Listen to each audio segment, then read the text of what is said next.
Is automation the great disruptor or enhancement of the human workforce, or is it still being overhyped? In a 2021 PwC Futures of Work and Skills survey, nearly 4,000 businesses and human resources leaders across 28 industries in 26 countries identified the three most significant workforce challenges: identifying the risks of replacing human work with technology, identifying the skills workers will need with respect to technology, and we skip, of course, to the next list here.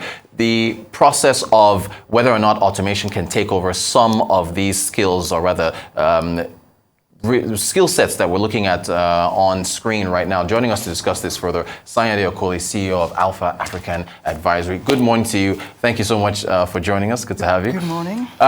How do you view automation and its impact on the labor force? Is it to be celebrated, or is it to be feared? It's a part of life. Yeah. It's going to happen. It's been happening. If you think about it, it's been happening for hundreds of years. Like the Industrial Revolution. Yeah. That brought some level of automation.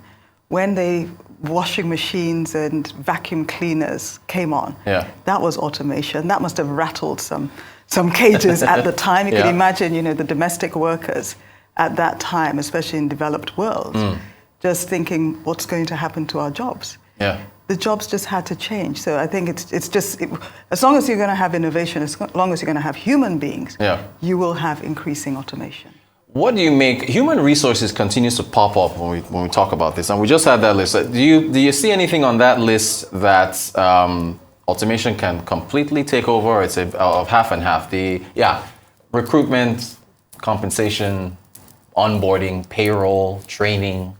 So, what resources did you say? Well, human resources. There you go. So I've answered my own question. Human resources. So there's some things that you can automate, but you cannot automate human relationships. Right. You cannot automate human interactions. And I think if there's anything that a lot of us learned from the pandemic time, was that for that healthy sense of well-being, we need human interaction. So personally, I don't fear that machines are going to take over everything. Machines, they're great. For me, it's great for taking over mindless tasks or, repetitive, labor-intensive tasks. Absolutely fantastic. But am I going to want to befriend machines? Well, no, not really. Would a machine do a better job in interacting with me than you wrote it? Right. There we go. What about legal service? I want you to play the role of the CEO of Def Jam Records. There's a clip from a documentary on a big song of 1999 from Cisco. Let's take a listen. The song is going crazy. It's like killing the airwaves. And then, we get that call from our lawyer, like, have a seat. If you're standing up, you might want to take a seat. That's when all the drama started. I get a call from Def Jam, and they're like, hey, we got a problem here. What's the problem? Well, there's a potential lawsuit from Ricky Martin because we stole the interpolation of "Cause You're Living La Vida Loca." When he said that, I went back and I remember, I'm like, Cisco, man, we got to clear that. Cisco had assured us, like, I got a relationship with Desmond Child, who wrote Living La Vida Loca for Ricky Martin. We good. That's a phone call. Here we go. Lawsuit. And then the negotiations started. We went back and forth for how much they thought they should get for the song. And all of a sudden, like, you start seeing your publishing checks going. Desmond Child has more ownership of the song than anyone. I'll just put it like that. And I'm sure Cisco didn't purposely say, you know what, no, I'm not going to clear that. But somewhere along the line, there was definitely an oversight. As a manager, nobody came to me and said, can you get this cleared? And then nobody at Def Jam, because you got to have your music go through all the licensing departments. So I guess nobody noticed it. I really couldn't tell you who's at fault. We just going to have to take the L on this one. Like, we got to pay them for that. So we paid them, so everybody ate. Everybody that had something to do with it got their piece of the song. Could AI have picked out that song when it was supposed to be going through Def Jam's different legal departments? Everyone missed it. Somehow everybody missed it. What do you think? I think the first thing I've got to say is that my children are going to be so amused that you got me to listen to that song. Having been fighting them over the summer about playing that song, then you've got me analyzing that song. So that's the first thing. Sorry about that. Okay.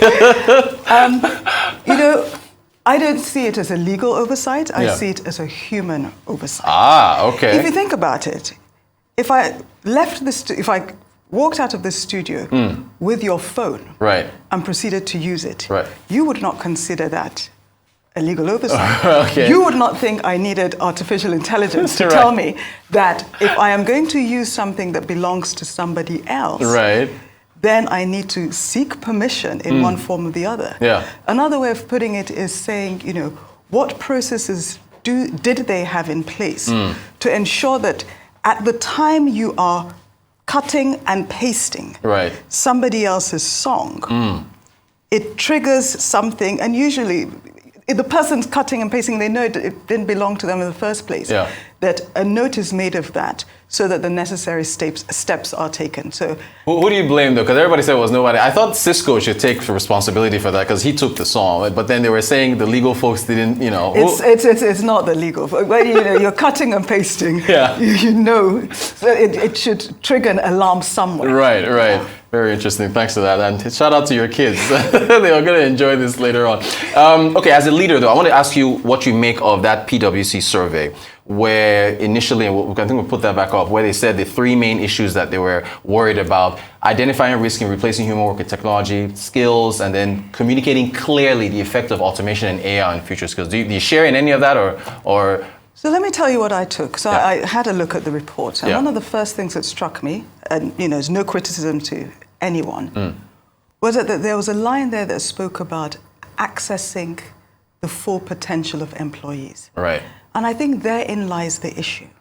Because it's so easy for leaders and managers to look at employees as just almost like machines. Right. To access, to maximize, to optimize. If you flipped it and said, how can we help our employees to be their best selves? Because when they are best selves, they are best for our organization. Right. And I think that really has to be where that switch needs to take place.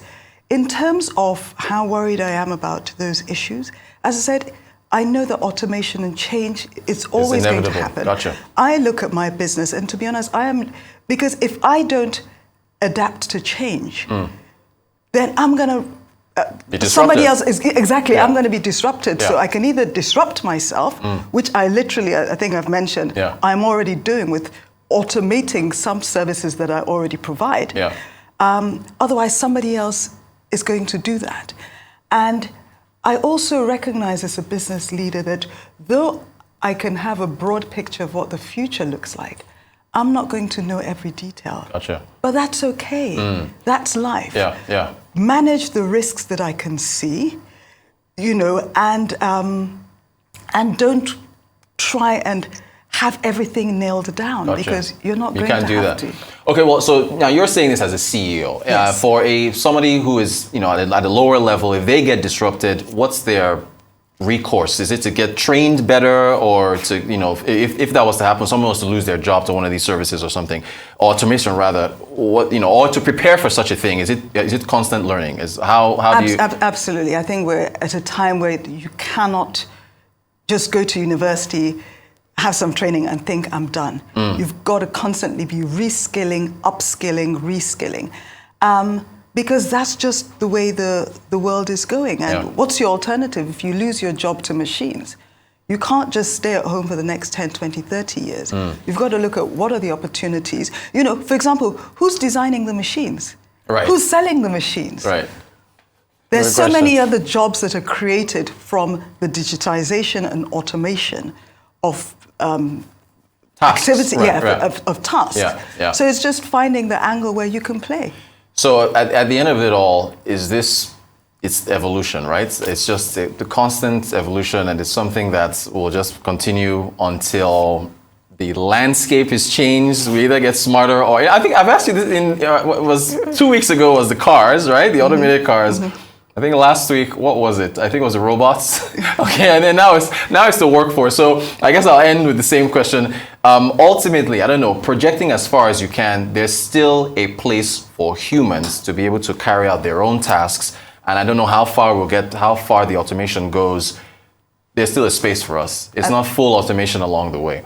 So there will Or the entire always way? be the need for human relations. Sure about that, even 100 years from now or 200 years from now. Oh, Brutus, I'd like to imagine your descendants marrying machines.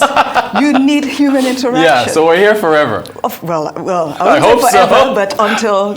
Yeah, Until I'll leave exactly. it there. Sanyade Okoli, CEO, Alpha African Advisory. Thank you so much for joining us to talk automation. Always great having you on the show. Appreciate your insights.